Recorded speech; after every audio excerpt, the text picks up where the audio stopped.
É uma noite de gratidão, né, irmãos? 75 anos de vida do Samuel e a igreja se reúne para agradecer e engrandecer o nome do Senhor pelos 75 anos. Por isso, Samuel disse assim: pastor, vai transmitir? Porque eu quero que transmita. Então o pessoal de casa está assistindo lá no YouTube. O pessoal de casa que acessar o canal da igreja vai estar assistindo o culto dessa noite. E vai ficar gravado, Samuel. Depois você pede para passar lá. Você vai ver várias vezes a Valentina louvando e engrandecendo o nome do Senhor nessa noite. Que noite de felicidade. Que noite de grande alegria.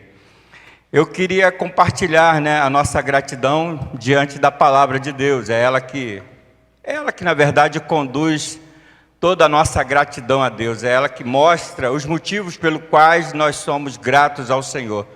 E a palavra de Deus, ela nos traz alguns motivos da nossa alegria de estarmos aqui nessa noite, reunidos para agradecer a Deus a vida do Samuel. Eu escolhi, na verdade não fui eu que escolhi não. Porque ontem a gente comemorou 26 anos do Pedro, lá na casa da irmã Arlete. Pedro deve estar assistindo. E Pedro disse assim: pastor, eu quero que o senhor pregue nesses 2 textos. Eu não consegui, Ele me deu os 2 textos. Eu só consegui pregar em um só. E aí, como eu já tinha estudado os 2, hoje eu vou pregar o 2º texto escolhido pelo Pedro. 2º texto que Pedro escolheu. Mas que fala muito sobre a vida do Samuel e que fala muito sobre a vida do Pedro também. Coríntios, irmãos, 2ª carta do apóstolo Paulo à igreja em Corinto, no capítulo de número 4. 2ª carta do apóstolo Paulo à igreja de Corinto, no capítulo 4, a partir do verso de número 7, diz assim. Coríntios 4, verso 7, diz assim. 2 Coríntios 4, verso 7. Temos, porém, este tesouro em vasos de barro, para que a excelência do poder seja de Deus e não de nós.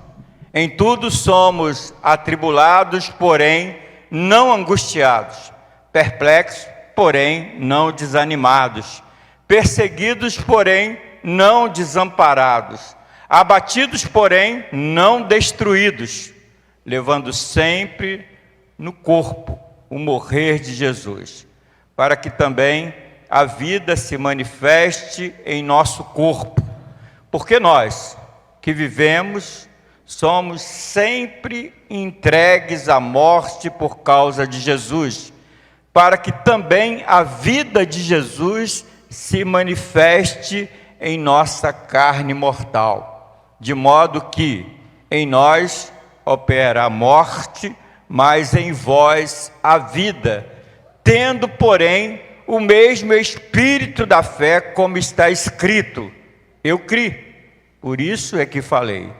Também nós cremos, por isso também falamos, sabendo que aquele que ressuscitou o Senhor Jesus, também nos ressuscitará com Jesus e nos apresentará convosco, porque todas as coisas existem por amor de vós, para que a graça, multiplicando-se, torne abundantes as ações de graças por meio de muitos, para a glória de Deus. Por isso, não desanimamos, pelo contrário, mesmo que o nosso homem exterior se corrompa, contudo, o nosso homem interior se renova de dia em dia, porque a nossa leve e momentânea tribulação produz para nós eterno peso de glória, acima de toda comparação, não atentando nós nas coisas que se veem, mas nas que não se veem, porque as que se veem são temporais e as que não se veem são eternas. Amém.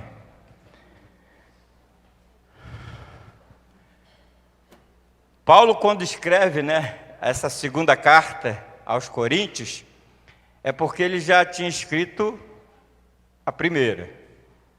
Na verdade, ele escreve 3 cartas aos Coríntios, mas a gente só tem 2.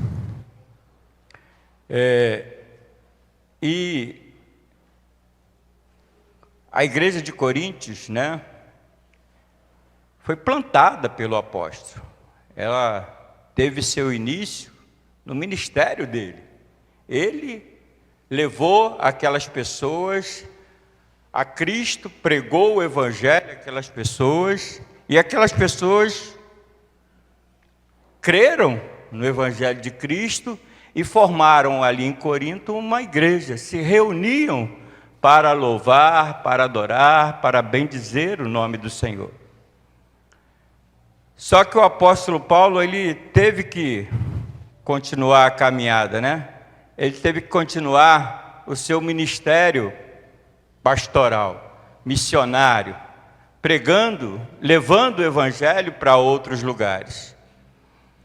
E em algum momento Paulo recebe, algumas informações que estão acontecendo na igreja, que ele plantou, que ele iniciou o trabalho. E aí, o apóstolo Paulo, sabendo das lutas e das dificuldades que a igreja de Corinto passava, resolveu orientar a igreja. Mas uma das coisas que mais a gente percebe na primeira carta do apóstolo Paulo à igreja de Corinto, é que ele defende o seu ministério. Ele sabe que a igreja está tomando alguns rumos que não agradam a Deus, que são distantes daquilo que foi pregado anteriormente, mas principalmente na primeira carta, Paulo se apresenta como um defensor do seu ministério. Porque algumas pessoas, lá na igreja de Corinto, alguns líderes da igreja, diziam assim: não pode, claro que não pode. Como é que esse apóstolo chamado Paulo pode ser um homem de Deus? Olha o que passa com ele. Olha o que acontece na vida dele. Ele vai preso, ele recebe açoites, ele é mordido por serpentes, ele, em toda sinagoga que ele entra, ele é expulso, em todo lugar ele não tem acolhida. Como é que um homem desse pode ser um homem de Deus? Passa por enfermidades, quase vai à morte, e uma tribulação atrás de outra. Certamente esse homem não pode ser um enviado de Deus. E Paulo, quando escreve a carta, diz assim, estão errados, porque eu sou servo do Senhor, estou fazendo a obra do Senhor. Na segunda carta, os irmãos já estão orientados pelo apóstolo para expulsar até mesmo de dentro da igreja aquelas pessoas que não estão condizentes com o evangelho de Cristo. E a igreja atende a carta do apóstolo. A igreja atende a primeira carta. Eles compreendem as razões, as justificativas que Paulo dá, e agora a igreja está em ordem, a igreja começa a caminhar melhor, a caminhar de forma melhor. E aí, Paulo então resolve escrever a segunda carta. E ainda uma coisa a responder para a igreja, ainda uma coisa a dizer à igreja. Os motivos, ele ainda não tinha dito, os motivos pelo qual ele passa pelos sofrimentos, os motivos pelos quais ele passa as suas provações, as suas lutas. E Paulo então vai responder por que ele está vivendo aquele tipo, né, de vida, e que muitos momentos as pessoas olham para ele e dizem assim, não pode, Deus não pode estar com ele. E aí Paulo responde, vamos lá? Diz assim, o verso 7. Temos, porém, este tesouro em vasos de barro. Olha a primeira coisa que Paulo, ele esclarece à igreja de Corinto. Primeiro que você, quando vai ler, você tem aí, porém, temos, porém, esse tesouro, ele antes estava falando de algo maravilhoso, de algo grandioso. Ele estava falando que o Evangelho, o poder de Cristo alcançou a sua vida e ele foi mudado, foi transformado pela cruz do Calvário. Lá no caminho de Damasco. Ele se dizia um homem de Deus, um homem que andava fazendo a vontade de Deus e, portanto, mandou matar muitos cristãos, porque entendia que aquela obra daquele pessoal que era chamado do caminho não era a obra correta. Mas Jesus aparece a Paulo, lá no caminho de Damasco, e converte o coração do apóstolo. Chama ele para um novo caminho, uma nova caminhada. Aquele homem que era assassino, aquele homem que era perseguidor dos cristãos, aquele homem que mandava matar os crentes, agora está convertido, está mudado, está transformado. E ele diz assim, essa transformação que alcançou o meu coração, essa mudança que alcançou o meu coração, foi a palavra de Cristo. Ele me chamou para pertencer a Ele, Ele me chamou para ser dEle. E eu tenho esse tesouro, sou um eleito, sou alguém que foi alcançado pela misericórdia e graça. Esse tesouro está comigo, esse tesouro está no meu coração. Mas este tesouro, que Cristo é o meu Senhor, o meu Salvador, esse tesouro está posto em mim, que sou um vaso de barro.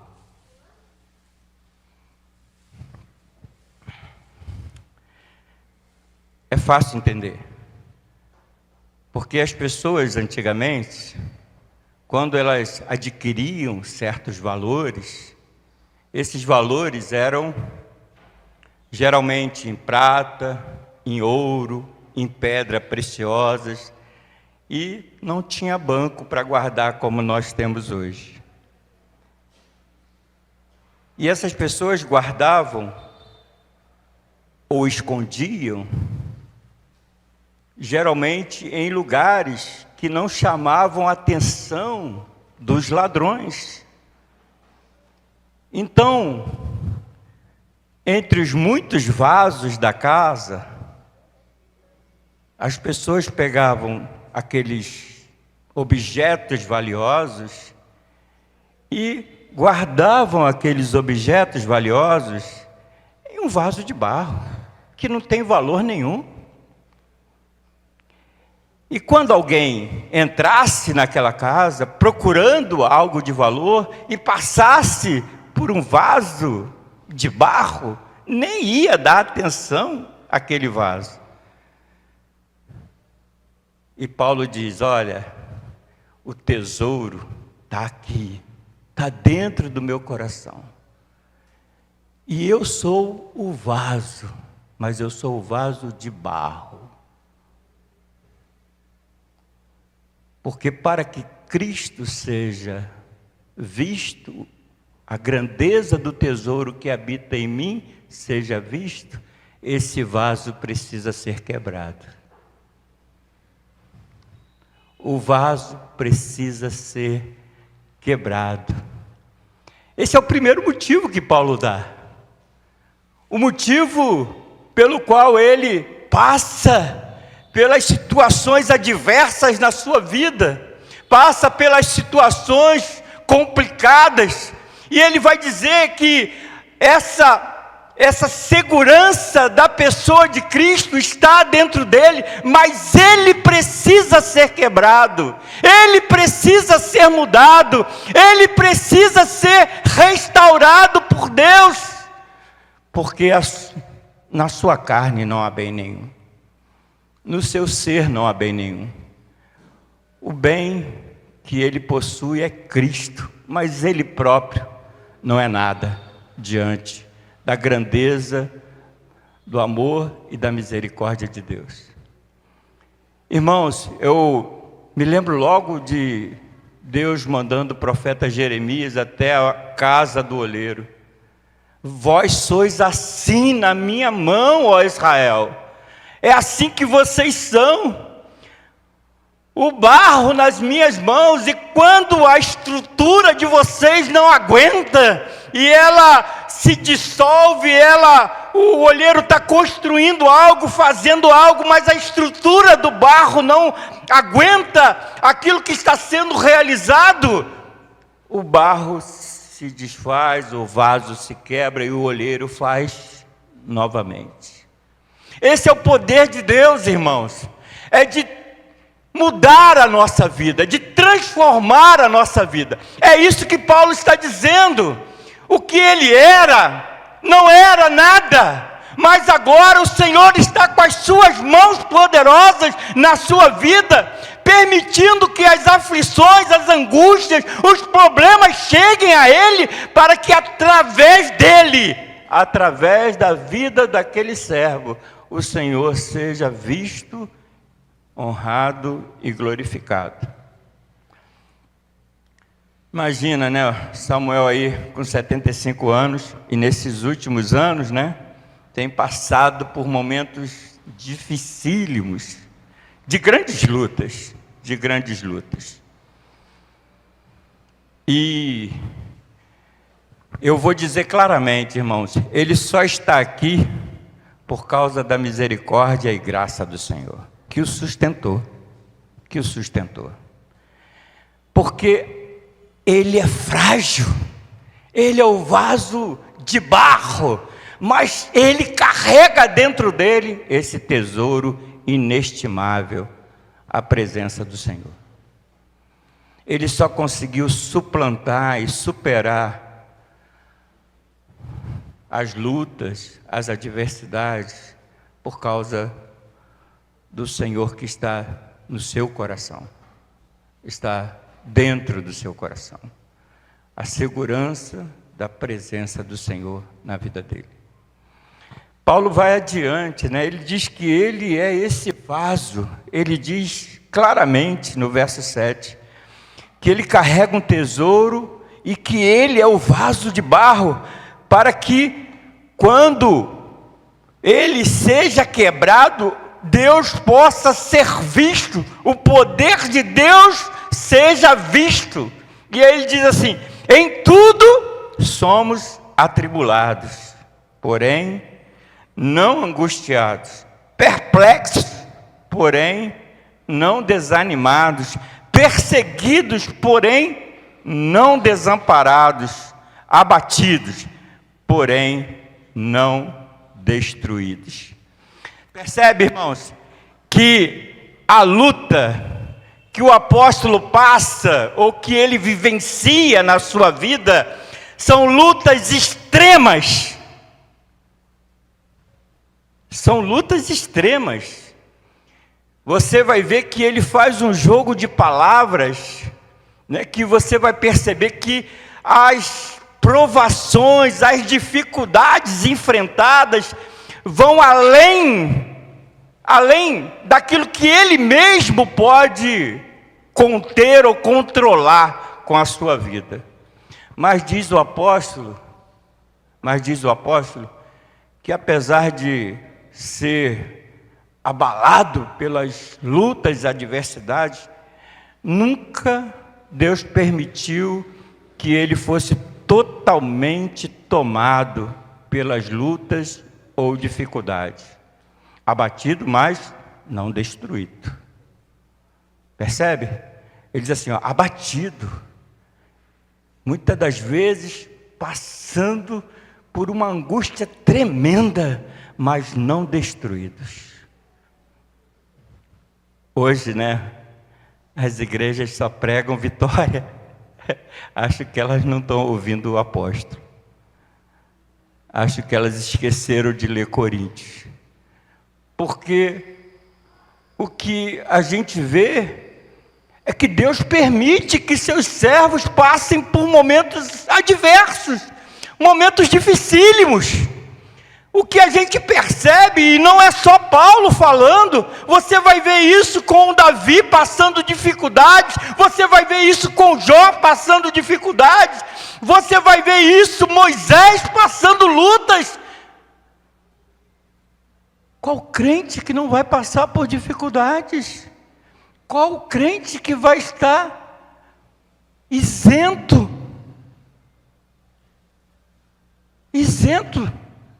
das lutas, das provas?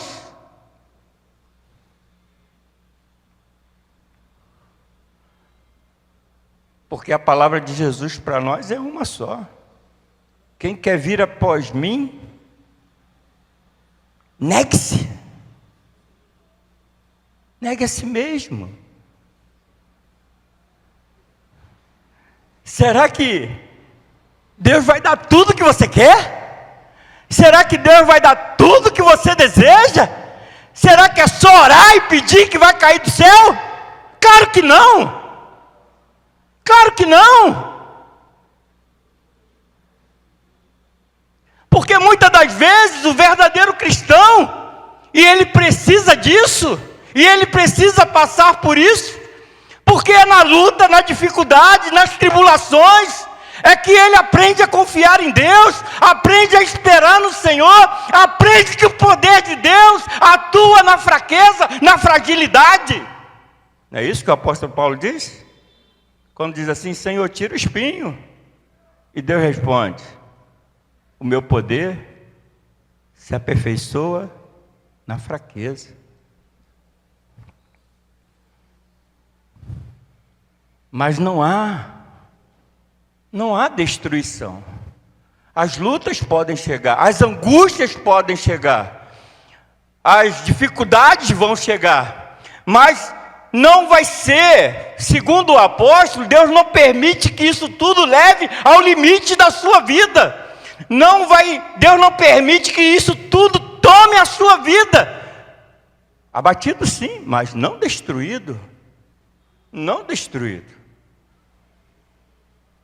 Deus vai fornecer força, vigor no vale da morte.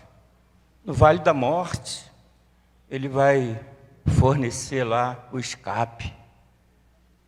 Ah, se não fosse o Senhor que esteve ao nosso lado naquele dia, quebrou o laço. Nós já estávamos laçados, nós já estávamos presos, nós já estávamos à morte. Quebrou-se o laço e nós nos vimos livres, diz o Salmo 124. O nosso socorro está no nome do Senhor. Essa é uma das coisas que a gente percebe, né? Que o servo do Senhor, ele passa por momentos adversos, passa por momentos difíceis, e é isso que o apóstolo Paulo está dizendo para a igreja de Corinto. Eu passo por tribulação, passo por dificuldades, mas não falta na minha vida o socorro do Senhor, não falta na minha vida a presença do Senhor para me suplantar as dificuldades, para ir adiante na minha caminhada. Querido, nós não estamos isentos das dificuldades, mas o Senhor está caminhando lado a lado conosco. E é impossível que você e eu sejamos destruídos pelas lutas e pelas adversidades. É por isso que o Samuel está aqui. Porque se Deus tirasse a sua mão, ele tinha sido exterminado, ele tinha morrido. Mas o Senhor manteve a sua mão. E na luta do Samuel, nas dificuldades do Samuel, Deus não permitiu que o coração dele desabasse. E é isso que a gente precisa aprender. Ser cristão é ser amparado, é ser guardado no dia da adversidade. Deus anda na tempestade, Jesus anda no meio da tempestade. Ele vem socorrer a gente andando pela tempestade, andando no mar. Ele vem socorrer os seus discípulos andando pela tempestade. É lá na tempestade que ele vai acalmar o mar. É lá no meio da tempestade que ele vai fazer com que tudo volte ao caminho. Por isso o apóstolo Paulo está dizendo para a igreja dele: olha, as minhas tribulações, ela tem motivo. E o motivo é, eu sou fraco. E eu preciso ser quebrado para que o Senhor apareça através da minha vida. Eu não só sou fraco, eu passo e vou passar por tribulações extremas na minha vida. Mas eu tenho certeza que o Senhor não permite que eu seja derrotado em nenhuma delas. Paulo continua dizendo assim: por quê? Verso 11: porque nós que vivemos somos sempre entregues à morte por causa de Jesus, para que também a vida de Jesus se manifeste na nossa carne mortal, de modo que em nós opera a morte, mas em vós a vida. Irmão, o sofrimento do apóstolo tem um motivo. Segundo ele, por causa de Jesus, nesse corpo frágil dele, nessas fragilidades que ele vivencia na sua vida, nas dificuldades de manter um caminhar firme diante do Senhor, nessas fragilidades, nele opera a morte. Mas a presença do Senhor, ajudando ele, fortalecendo ele, faz com que naqueles que estão vendo ele, naqueles que são alvo do seu trabalho missionário, da pregação do Evangelho, aqueles que são alvo, naqueles opera a vida. Sabe, irmãos, quando o Sérgio chega aqui, e lê o Salmo 23, porque começa a chorar, e já ia chorar ele, não ia? Não ia? Não, eu vou ler o Salmo 23 aqui, porque ele começou a falar e não conseguiu falar, e aproveitou para ler o Salmo 23. E Sérgio fez isso, porque Deus é maravilhoso, arrumou mais um filho para o Samuel. Aí, está te desbancando esse negócio aí. Você não é mais filha única, não. Samuel agora tem um filho. E criou-se laços, criou-se uma amizade, criou-se coisas assim que a gente duvida, que possa acontecer assim naturalmente, Só Deus mesmo faz um negócio desse. Só Deus faz com que a mulher estéril seja alegre mãe de filhos.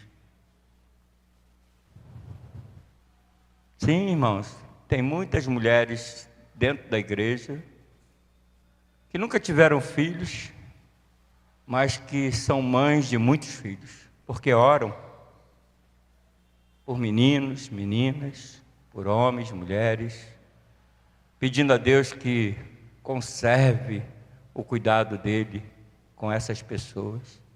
Por isso o salmista diz: esse é o nosso Deus, que faz com que aquela que não pode gerar sinta o prazer e a alegria de poder cuidar de alguém, cuidar de uma vida. Esse é o poder de Deus. é um poder grandioso, que faz aquilo que não pode ser feito naturalmente. E o que me chama a atenção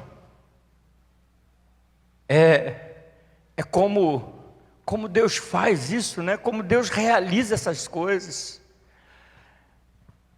Em nós, nas nossas fragilidades, opera a morte.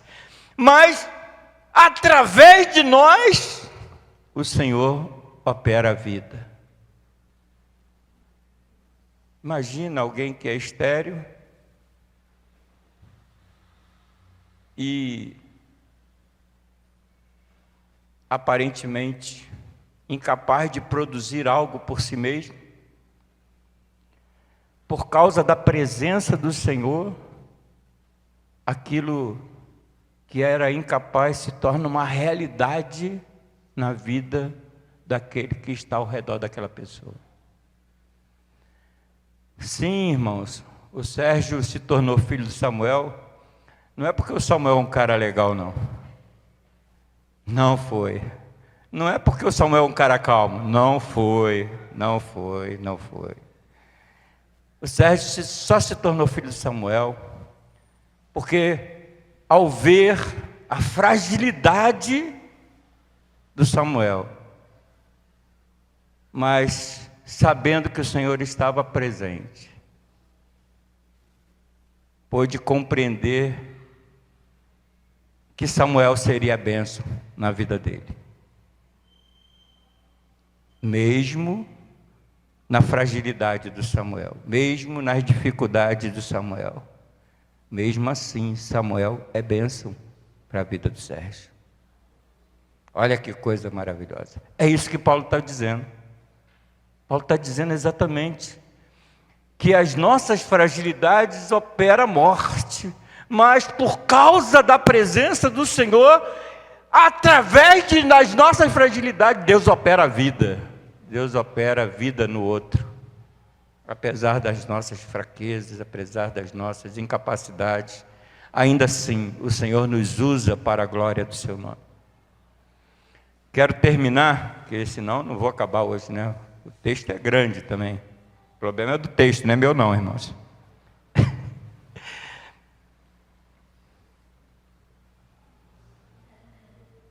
Paulo cita o salmista, né? No verso de número 13, diz assim: de modo que em nós opera a morte, mas em vós a vida, tendo porém o mesmo espírito da fé, como está escrito, eu criei, por isso falei, por isso é que falei, também nós cremos, por isso também falamos. Então, uma das coisas, né, que o salmista Davi, se você quiser ler depois, é o Salmo 100, está aqui está no pezinho da Bíblia aí, ó, Salmo 116, verso 10. É a citação do Salmo, Davi falando, né? Davi passa por dificuldade, por momentos dificílimos, mas ele crê no poder de Deus. Ele crê na autoridade de Deus. E por isso pode louvar a Deus. Pode engrandecer o nome do Senhor na dificuldade, na luta. Ele creu que Deus vai realizar. Ele creu que Deus vai fazer. E por isso agora, nesse momento de luta e dificuldade, ele diz, ele fala que o Senhor é o Senhor Todo-Poderoso e Senhor de todas as coisas. E Paulo repete o salmista: também faço isso, apesar das minhas aflições, apesar das minhas lutas, eu creio no poder de Deus, eu creio na sua majestade, eu creio que Ele vai fazer aquilo que tem que ser feito. Eu creio, por isso preguei. Eu creio na ressurreição. Eu creio que o Senhor vai me levar para um novo caminho, para um caminho de glória. E Paulo faz isso, ele cita exatamente isso, né? Ele cita a ressurreição dizendo que as coisas desse mundo são passageiras, as coisas visíveis desse mundo não são compatíveis com o peso da glória. não são compatíveis com o peso da glória. Não tem comparação com o que Deus tem reservado para aqueles que creem no seu nome. Não existe comparação nesse mundo com aquilo que Deus tem reservado para os seus fiéis. Por isso eu posso passar por dificuldade, por isso eu posso passar por luta, por isso eu posso passar por sofrimento, porque eu creio no poder, na graça e na misericórdia do Senhor. É isso que o apóstolo Paulo está dizendo para a igreja. Os motivos do seu sofrimento, e ele tem esses motivos não podem desanimá-lo. Esses motivos não podem fazer ele parar. Porque, sabendo da grandeza do sacrifício de Cristo Jesus por sua vida, sabendo da sua eleição, sabendo das suas fragilidades, do seu pecado, sabendo que a sua vida está sendo usada por Deus para abençoar outras vidas, sabendo o que está reservado, a vida eterna reservada, sabendo da glória que está reservada para ele, é impossível que ele pare, é impossível que ele desista, é impossível que ele volte atrás.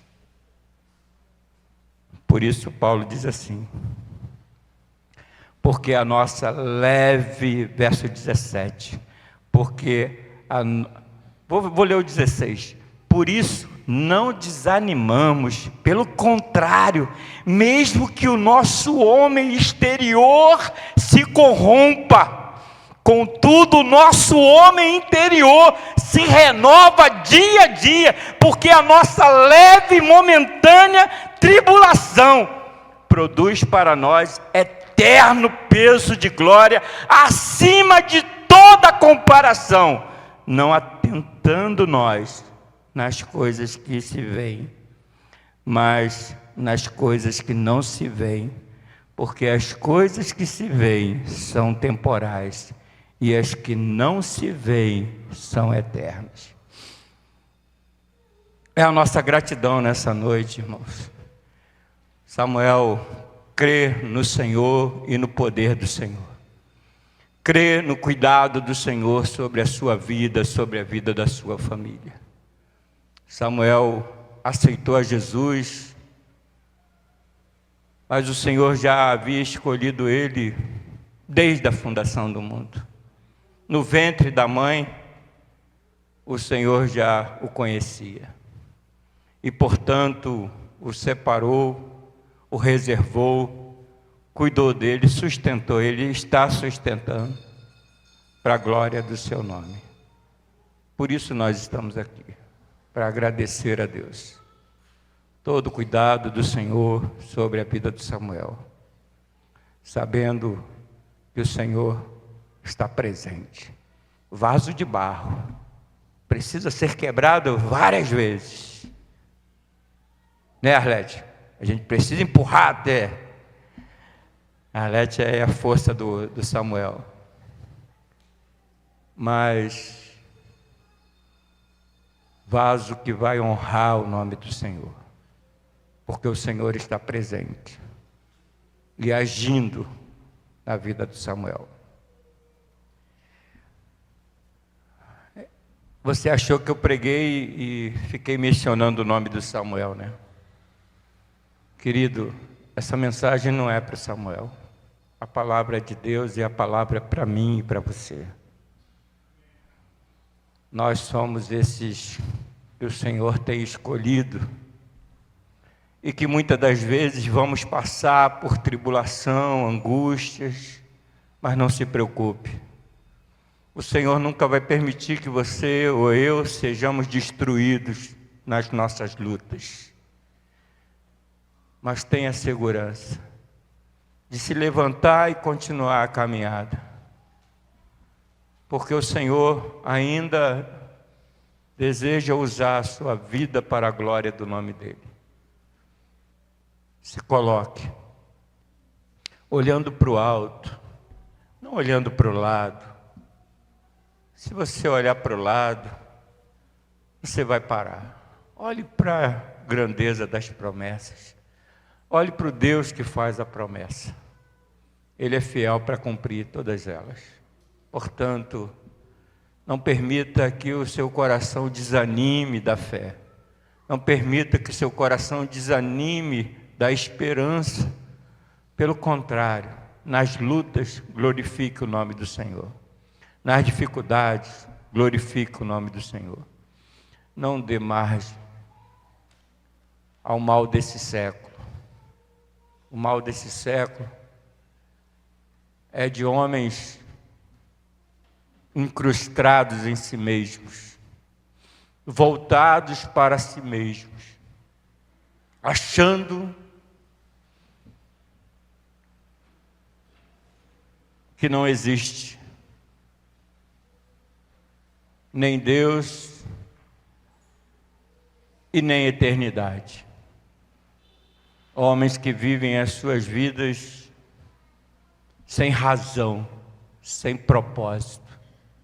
E por isso, quando as lutas chegam, se jogam dos apartamentos, se jogam das pontes, desistem da vida. Nós não somos daqueles que retrocedem, não somos. Nós somos daqueles que avançam. Nós somos esses. Independente das situações adversas, nós somos aqueles que vão adiante para a glória do nome do Senhor. Que Deus te abençoe, Samuel, que Ele faça resplandecer o rosto sobre você e tenha misericórdia a cada dia da nossa vida. Amém?